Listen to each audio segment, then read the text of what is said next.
സുഹൃത്തുക്കളെ, ഒരു കിടിലൻ വീഡിയോസ് ആയിട്ട് പിന്നെ നമ്മളെ അംസാക്ക പറയണത്. കിടിലൻ എന്ന് പറഞ്ഞാൽ ഇപ്പോഴത്തെ സമൂഹത്തിന് ചിന്തിക്കാൻ കഴിയില്ല. ആ വീഡിയോ കണ്ടോക്കിട്ട് നിങ്ങള് ഇതൊക്കെ ഇതൊക്കെ ഇതിൽ ചെറിയൊരു അംശമൊക്കെ ഞാനും അനുഭവിച്ചതാട്ടോ.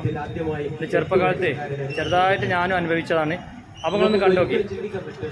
അതിൽ എന്റെ ഉമ്മ പറഞ്ഞ മറുപടി കേൾക്കണോ? എന്റെ കയ്യും പിടിച്ച് മുറ്റത്തെ ഒരു സൈഡിലേക്ക് കൊണ്ടുപോയിട്ട് വരാന്തയിൽ നിന്ന് ഒരു പാവം വയസ്സായ ചുക്കിച്ചുളിഞ്ഞ ഒരു വൃദ്ധൻ അവിടെ കിടക്കുന്നുണ്ട്. ആ വൃദ്ധനെ ചൂണ്ടിയിട്ട് എന്റെ ഉമ്മ പറഞ്ഞൊരു മറുപടി ഉണ്ടായിരുന്നു. മോനെ, ഇന്നലെ എന്റെ അടുത്ത് യാചിച്ചു വന്നതാ എന്റെ അടുത്ത് ഒന്നുമില്ല എന്ന് പറഞ്ഞപ്പോ അദ്ദേഹത്തിന്റെ ഭാണ്ഡത്തിൽ നിന്നും തന്ന അരിയ ഇന്ന് ഞാൻ നിനക്ക് കടിയാക്കി തന്നത്. എങ്ങനെയുണ്ട് ആ വീടിന്റെ അവസ്ഥ? ഇത് കഥയല്ല, ജീവിത സത്യമാണ്. വീണ്ടും ഞാന് ഒരു കുപ്പായില്ലല്ലോ, എന്താ ഞാൻ ചെയ്യാ, എനിക്ക് പുതിയ ഉടുപ്പില്ലല്ലോ എന്ന് പറഞ്ഞപ്പോ ആരോ ഒരു വലിച്ചെറിഞ്ഞ ഒരു കുപ്പായം എന്റെ ഉമ്മ പോക്കറ്റൊക്കെ പൊട്ടിപ്പോയത് തുന്നി എനിക്ക് ഇട്ടു തന്ന് ഞാൻ 3ാം ക്ലാസ്സിലെത്തിയത് മറന്നിട്ടില്ല. ജൂൺ 1-ാം തീയതി സുഗണൻ മാഷ് ഒരു വടിയുമായിട്ട് ഇങ്ങനെ വന്നു. എല്ലാവരോടും കണക്ക് ചോദിക്കുകയാണ്. 1 എത്ര, 2 എത്ര, 3 എത്ര, 3 എത്ര, ഇങ്ങനെ ചോദിക്കുന്നു. ഹംസന്റെ അടുത്ത് ആ വടിയെത്തി, ചൂരൽ വടി സുഗണൻ മാഷിന്റെ. ഞാൻ എണീറ്റ് നിന്നു. എഴുതിയ മാഷ് പറഞ്ഞത് 2 കൂട്ടണം 3 എത്ര, 5 എനിക്കറിയാം, എഴുതാനും എനിക്കറിയാം. മാഷ് പറഞ്ഞു എഴുതി കാണിക്കടാ. അന്നങ്ങനെയാണ് സ്ലേറ്റിൽ എഴുതിയിട്ട് ഇങ്ങനെ കാണിച്ചു കൊടുക്കലാണ്. ഞാൻ എണീറ്റ് നിന്നു, എന്റെ സ്ലേറ്റ് എടുത്തു, പോക്കറ്റിൽ കൈയിട്ടു. ഒരു ചെറിയ പെൻസിലിന്റെ കഷ്ണം കാണുന്നില്ല. വീണ്ടും ഞാൻ തപ്പി, കാണുന്നില്ല. നോക്കുമ്പോഴാ ഉമ്മ തുന്നി പിടിപ്പിച്ച ആ കീശയുടെ ഓട്ട പൊട്ടിപ്പോയിട്ടുണ്ട്. അതിലൂടെ ആ പെൻസിലും ചോർന്നു പോയിട്ടുണ്ട്. മാഷോട് പറയാൻ പറ്റുമോ? കരയാൻ തുടങ്ങി. മാഷ് വീണ്ടും ചോദിക്കുക, എഴുതു മോനെ, എഴുതടാ എന്നോ. എന്തോ വാവിട്ട് കരയുന്നതിനപ്പുറം എന്തോ അറിയില്ല. ഞാൻ ഒരു വല്ലാത്ത നിലവിളിയാണ് അവിടെ സംഭവിച്ചത്. പക്ഷെ എന്റെ മനസ്സിലേക്ക് ദൈവം ഒരു ബുദ്ധി കാണിച്ചു തന്നോ എന്തോ എന്ന് എനിക്കറിയില്ല. ചട്ടയില്ലാത്ത പൊട്ട സ്ലേറ്റിന്റെ ഒരു പൊട്ട് പൊട്ടിച്ചെടുത്ത് ഞാൻ ആ സ്ലേറ്റിൽ കുത്തിപ്പിടിച്ച് എഴുതിയതും മറന്നിട്ടില്ല. ചട്ടയെന്നോ നഷ്ടപ്പെട്ട ഒരു കഷ്ണ, അതൊരു കച്ചത്ത് വെച്ചാ പോണത്.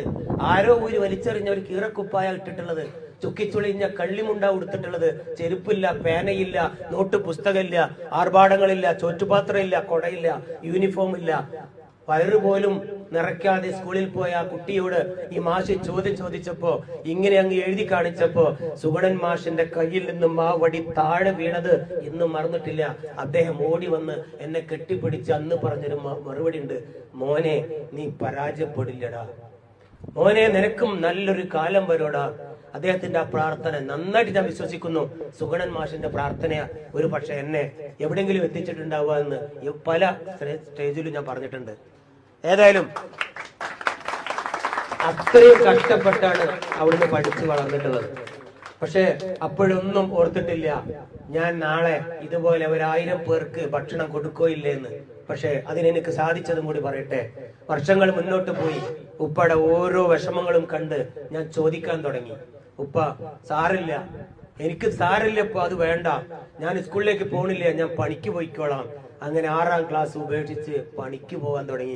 ആ കിട്ടുന്ന 5 രൂപ, 2 രൂപ 50 പൈസ എന്റെ ഉപ്പാന്റെ കയ്യിൽ കൊണ്ട് കൊടുത്ത് അരി വാങ്ങി ഉപ്പക്കും ഉമ്മക്കും ഭക്ഷണം കൊടുക്കുമ്പോ എന്റെ നെഞ്ചോട് ചേർത്ത് പിടിച്ച് എനിക്കന്ന് എന്റെ ഉമ്മയും ബാപ്പയും പ്രാർത്ഥന പ്രാർത്ഥിച്ചു. അതെന്തെന്നറിയോ? ഉമ്മക്കും ബാപ്പക്കും തന്റെ സമ്പത്ത് ചെലവഴിച്ച ഒരു കുട്ടിയും ഈ ഭൂമിയിൽ പരാജയപ്പെട്ടിട്ടില്ല മോനെ, നീ പരാജയപ്പെട്ടില്ലടാ, നീ പരാജയപ്പെടില്ല. ഇത് മദ്രസ പാഠപുസ്തകത്തിൽ പണ്ഡിതർ പറഞ്ഞതല്ല ഈ പറയുന്നത്. ഖുർആൻ ഓതി പറയല്ല, മറ്റൊന്നും തന്നെ പറയല്ല. സ്വന്തം രക്ഷിതാക്കളെ സ്നേഹിച്ച ഒരു കുട്ടിയും പരാജയപ്പെട്ടിട്ടില്ല. ഏത് മതത്തിനോടും ഏത് ജാതിയോടും പറയാൻ പറ്റുന്ന ഒരു വലിയ മെസ്സേജ് അല്ലത്. ഇതൊന്നും ഇന്നത്തെ പുതു തലമുറക്ക് പറഞ്ഞാൽ മനസ്സിലാവില്ല. അതുകൊണ്ട് പ്ലീസ്, നിങ്ങളുടെ രക്ഷിതാക്കളെ നിങ്ങൾ ഇതുപോലെ ഒന്ന് കണ്ടറിയണം. അവരെ ഇതുപോലൊരു നല്ല സന്ദേശം നിങ്ങൾ അവർക്ക് കൊടുക്കണം. എപ്പോഴെങ്കിലും ഒരു ഹാൻഡ് ഷേക്ക് കൊടുത്ത് ഞാനുണ്ട് കൂടെ എന്ന് പറയാൻ, ഉപ്പ മരുന്ന് കഴിച്ചോ എന്ന് ചോദിക്കാൻ, അച്ഛന്റെ മുഖത്തെന്ത് എത്ര വിഷമം എന്ന് ചോദിക്കുമ്പോ അവർക്ക് കിട്ടുന്ന ഒരു സന്തോഷം പൊന്നു മക്കളെ ഒരു ലോട്ടറി അടിച്ചാൽ പോലും കിട്ടില്ല. അതിനേക്കാളും വലിയ സന്തോഷം ഞാൻ അന്ന് മനസ്സിലാക്കിയതാ. അങ്ങനെ ആ പ്രാർത്ഥന മുന്നോട്ട് പോയി. കുറച്ചും കൂടി മുന്നോട്ട് പോയി. എനിക്ക് പഠിക്കണം തോന്നി. 10ാം ക്ലാസ് ഓപ്പൺ SSLC എഴുതാൻ ഞാൻ ജോയിൻ ചെയ്തു. അക്ഷയ കോളേജ് കോട്ടക്കൽ ജോയിൻ ചെയ്ത് ദിവസവും 7 കിലോമീറ്റർ അങ്ങോട്ടും 7 കിലോമീറ്റർ ഇങ്ങോട്ടും 17 വയസ്സിൽ ഞാൻ നടന്നു. അവസാനം ആ സ്കൂളിൽ നിന്നും എന്നെ പുറത്താക്കി. എന്താ കാരണം? 10 രൂപ ഫീസ് അടയ്ക്കാനില്ല. ഉമ്മയോടാ ഞാൻ ആ സങ്കടം പറഞ്ഞത്. ഉമ്മ എനിക്ക് ആ രോഗിയായി കിടക്കുന്ന ഉമ്മത്തന്റെ ആ കറുത്ത കോന്തലക്കെട്ട് അയച്ചൊരു 10 രൂപ തന്ന്, എന്റെ അടുത്ത് ധാരാളം പണമുണ്ടടാ, നീ പോയി പഠിച്ച് നന്നാവട